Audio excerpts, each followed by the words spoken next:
रोते रोते नहीं है, अच्छे बेटे हो, रोते नहीं है, अच्छे बच्चे रोते नहीं है। खामोश हो जाओ।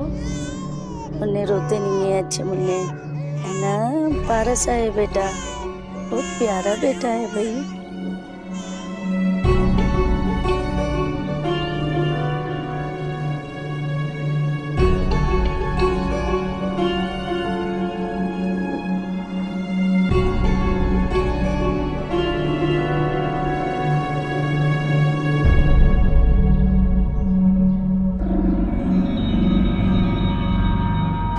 अरे माया, कैसी हो? क्या हुआ? तुम इतनी परेशान क्यों हो रही हो? कहीं जा रही थी क्या? सब ठीक है ना?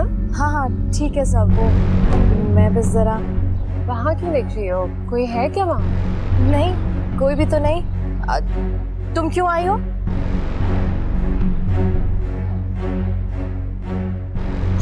बड़ी अम्मी ने भेजा है। वो एक्चुअली खुद आना चाह रही थी, लेकिन उनकी तबीयत बिल्कुल भी ठीक नहीं थी, इसलिए फिर मुझे आना पड़ गया।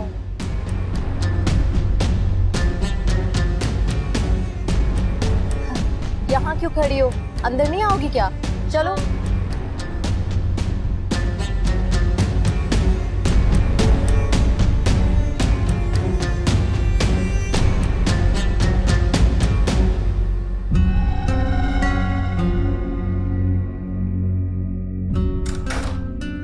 क्या जरूरत थी इस सबकी? अम्मी भी ना, इनको कोई भी बात समझाना दुनिया का सबसे मुश्किल काम है, सुनती नहीं है। फरिया, तुम्हें यहाँ नहीं आना चाहिए था। अब तुम्हारा इस घर से कोई रिश्ता बाकी नहीं रहा। समझ रही हो ना कि मैं क्या कहने की कोशिश कर रही हूँ? मैं नहीं आना चाहती थी माया, बड़ी अम्मी की वजह से आना पड़ गया। अम्मार भी यहाँ से जा चुका है, ये बात तो तुम्हें पता ही चल गई होगी। और साफ जाहिर होता है कि वो किसी भी किस्म का ताल्लुक नहीं रखना चाहता।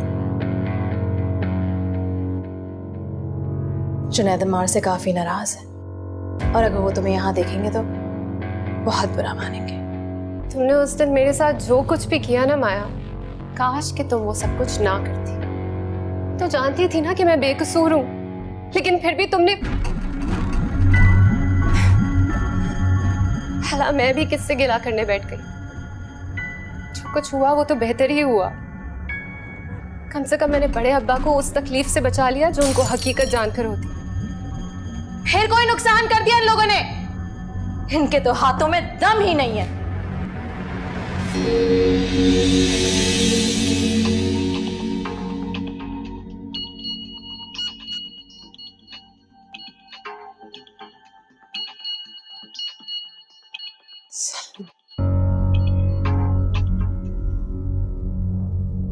जल्दी करो माया, हम लेट हो रहे हैं। वहां क्लिनिक से भी फोन आ रहा है, ये मौका हम जाया नहीं कर सकते। जान छुड़ाओ अपनी।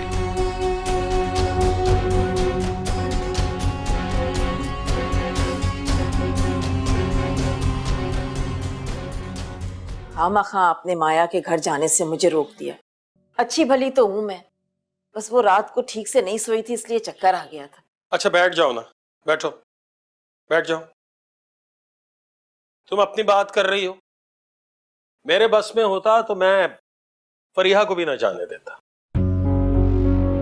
पता नहीं तुम्हें कभी कभी बिल्कुल एहसास नहीं होता, उसे नहीं भेजना चाहिए था। सोचो तो सही, वहां जाएगी तो उसके दिल पे क्या गुजरेगा, क्या कितना दुख होगा उसे। फरिया अपनी गलतियों की सजा भुगत रही है सिराज साहब। क्या था कि उस रात वो सब कुछ सच सच बता देती। क्यों मासूम बनी रही, क्यों खामोश रही? इसलिए कि वो उस लड़के को बचाना चाहती थी जो उस रात उससे मिलने आया था। झूठ बोल रही हो तुम। मेरा ईमान है कि फरीहा बिल्कुल बेगुनाह है। अगर वो खामोश है तो उसके पीछे भी कोई ना कोई मसलहत होगी। उसकी खामोशी में कितना कर्ब है इसका अंदाजा तुम नहीं लगा सकती हो। सच्ची बात यह है कि मैं उसकी खामोशी देख के डर जाता हूं।